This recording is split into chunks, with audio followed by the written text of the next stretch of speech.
စားတောက်ကုန်ကလူကြိုက်များလေအတူပေါ်လေပါပဲကမ္ဘာအတူအများဆုံးစားတောက်ကုန်တွေအကြောင်းပြောရင်ကျွန်တော်တို့နဲ့အရင်ဒီဆုံးကကော်ဖီပါကော်ဖီကကမ္ဘာတက်တဲ့အတောက်အများဆုံးအရေးဖြစ်တယ်လို့ရေနံပြီးရင်ဒုတိယအများဆုံးတင်ပို့ရတဲ့ပို့ကုန်ဆိုရင်လည်းမှတ်ပါအောင်အဲ့လိုဝယ်လိုအားများလာတဲ့ခါမှာစိုးကျိုးအနေနဲ့ကကော်ဖီအတူတွေပေါ်လာပါတယ်ကော်ဖီ cherry တီ1500မှာကော်ဖီအစိတ်တစ်ပေါင်ရတဲ့ထုတ်လုပ်နှုန်းကြောင့်လည်းပါပါလိမ့်မယ်ဒါကြောင့်ကော်ဖီမုန့်နဲ့အတူအသင့်ဖြိုကော်ဖီတွေထဲမှာဝက်တစ်ချသီးတို့မူရောစပါးတို့ဂျုံတို့လိုမျိုးဘာမှမသက်ဆိုင်တဲ့ပါဝင်ပစ္စည်းတွေထည့်လာကြတာပါ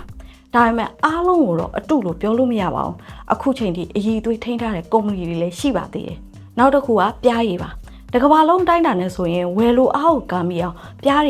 ည်ပင်ထုတ်လုပ်နိုင်ဘူးလို့ပြောရမလားပဲဒါကြောင့်ကဘာမှာရောင်းနေတဲ့ပြားရည်တွေကသုံးပုံတစ်ပုံကအတူတွေဖြစ်တယ်လို့သိရပါတယ်ဒါပေမဲ့လုံးဝအတူရတော့မဟုတ်ပါဘူးပြားရည်စစ်ထဲမှာပြောင်းရည်ဂလူကိုဆန်ရည်ကြံရည်တကြားမုံလာရည်တွေကိုအချိုးကျရောစက်ထားတာပဲဖြစ်ပါတယ်ဒါပေမဲ့အဲ့လိုရောနှုတ်ထုတ်လုပ်လိုက်တဲ့ကံမှာတဘာဝပြားရည်အစစ်ရဲ့ကျန်းမာစေတဲ့အာနိသင်ကိုပျက်စီးစေတယ်ဆိုပြီးတော့ပြားရည်ကျွမ်းကျင်သူစာရေးဆရာမဆာရာလူးဝစ်က Business Insider ကိုပြောပြထားပါတယ်ဒါကြောင့်ပြားရည်အစစ်ကိုလိုချင်နေဆိုရင်တောရီယာပြားအောင်တွေကိုဖွတ်ပြီးတော့ပြန်ရောက်နေပြားဖွတ်သမားတွေစီကဝယ်ပေးဖို့အတွက်တိုက်တွန်းထားပါသေးတယ်နောက်တစ်ခုကငါးပါထုတ်ကုန်မဟုတ်တဲ့ငါးကဘလို့အတုဖြစ်နေရတာလဲဆိုရင်ဒီမှာငဖဲချစ်ကအတုအစစ်ရှိနေသလိုပါပဲအမေရိကန်မှာဆိုရင်ငါးမျိုးစားငါးမျိုးမှာတစ်မျိုးကအတုဖြစ်နေတယ်လို့တွေ့ရှိရပါတယ်2018ခုနှစ်တုန်းကသမုတ်တရားထိမ့်သိမ်းဆောက်ရှောက်ရေးအဖွဲ့အစည်း Oceania ရဲ့သုတေသီတွေက US မှာဖြန့်ချီနေတဲ့နာမည်ကြီး၅မျိုးစားပေါင်း449မျိုးစမ်းသပ်ခဲ့ပါတယ်။အဲ့ဒီက21ရာခိုင်နှုန်းက